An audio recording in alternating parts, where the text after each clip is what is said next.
Hey legends, welcome back to another full illustration.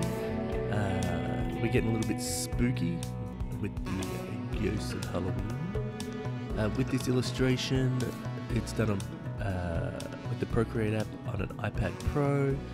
It is also, this is just time lapse. You don't see me drawing at all on these ones. But in this illustration, I wanted it to be like, I gave myself a little bit of a theme, like what would a ghost be scared of in sort of a fun way? And this sort of has that old 80s cartoon sort of vibe to it. I guess a lot of my drawings do, but this one feels like it does more than not. And I thought it'd be pretty fun if the ghost was scared of two headless, not horsemen, but like holding pumpkins over their head, sort of like juggling them. And sort of that ghost is like, that's messed up.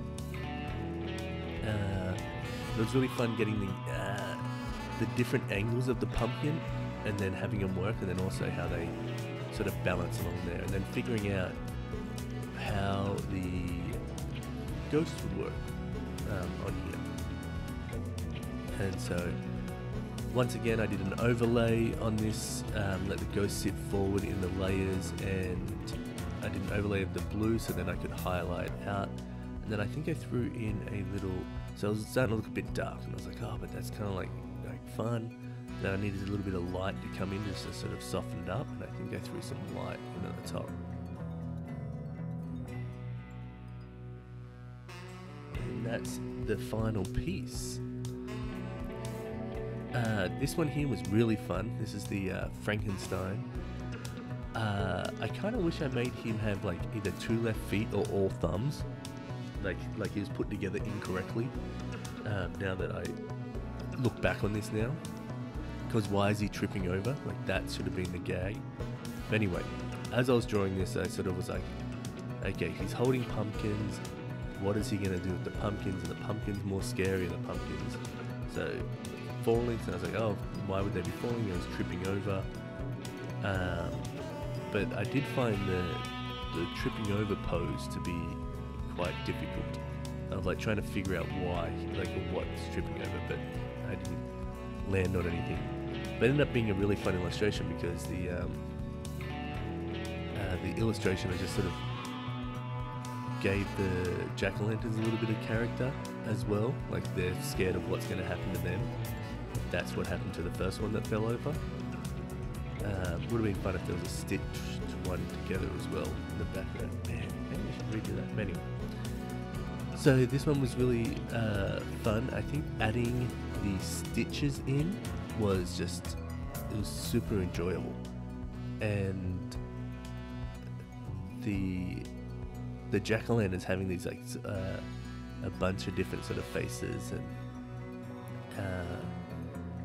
getting to work on the different angles, like having the lumps of those is really fun, and the curves coming in is fun to sort of work on. But it's those little details that sort of give the depth. Like if you look behind Frankenstein's ear, I probably should have given him a little bit more padding behind the ear for his hair. Now I look at it again. What are we doing now? Oh, okay, working on the one that's about to hit the ground. And then this one was fun to work on because you gotta like, you have to work with two different textures and like give it momentum that's crashing to the ground without making it need all the movement lines for everything. So I felt it did a good job. So I started adding colour, started to figure out like what colours work, and not every pumpkin needs to be the same colour. And I'm lucky enough that I'm working in a digital program, so I can go back and forth and choose colours. So adding the face, that was fun with the stitches. You get to have different coloured greens. I think I tried blues and stuff at one point, and the green sort of bounced off the pumpkins really well. Adding some shadows. What do we do here? The shadows really help bring the pumpkins to life a little bit, especially the curved around the bottom, highlighting the individual pieces. That was pretty fun. Then also once you get to the bottom pumpkin, then you have to work with different shadows, but then how the pumpkin's working. I think again I did a highlight of like a blue over it, and then or maybe I didn't. Oh no, I'm doing the highlights now in white. Okay, sorry, I thought I did a highlight over that. And then I put the background on a little swirl, a little, just to change it up and look like it's being a little daunting. Alright, so we got a little bit of a fun one here.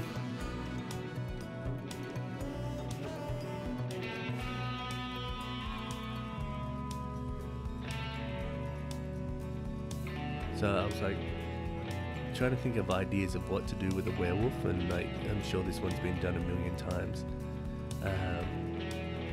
But I was also planning like, what happens if a werewolf bites a dog? Does it become a were-dog? Or other animals? Why is it just humans that become were-animals?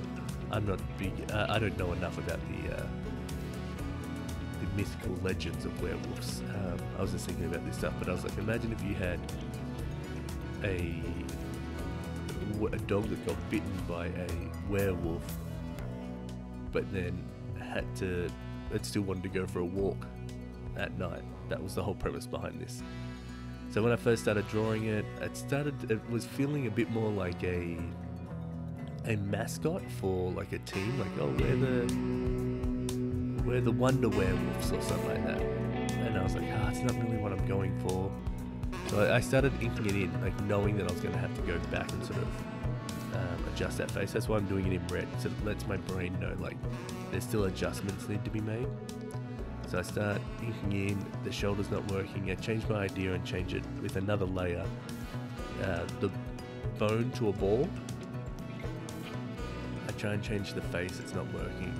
I go with the face, I still like it, this is not working, so I'm like, okay, I'm gonna have to change that up. I'm trying to give it more of a humanoid face a little bit, but it starts looking like this hybrid bunny thing. And it's still not working. I'm like, trying to get it to land. Then I finally land on this, but I realize I need to add more like scruffiness, like a half werewolf sort of thing. And especially when I'm going like, oh, this used to be a dog. It's kind of okay. That's a little bit more dog-like. Not that anyone would really pick that up. That was just in my mind. So working on the hand, the little leash. And then I have to figure out the arm, and I can't figure it out. Like, and then I sort of go, oh, okay, I'm putting the angle the wrong way.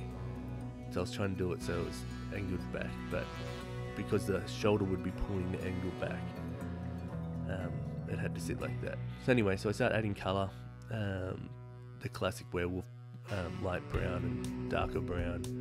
I do a pink leash. I was going to do a collar, but his chin area was kind of busy. And then having the ball there. This is sort of was really fun to sort of do the shadowing and like getting it sort of dark and sitting on the chest, letting that sort of bulge out. Then I did do the overlay on this one with the dark sort of blue, so I could do the highlights. And you'll see us that highlighting a little bit. I actually tried a different way of doing it, didn't work. And then what I do is have the whole theme. It's going to be like a midnight full moon walk. I had a little fire hydrant there for him to take a whiz on, and a dog pup. And so please subscribe.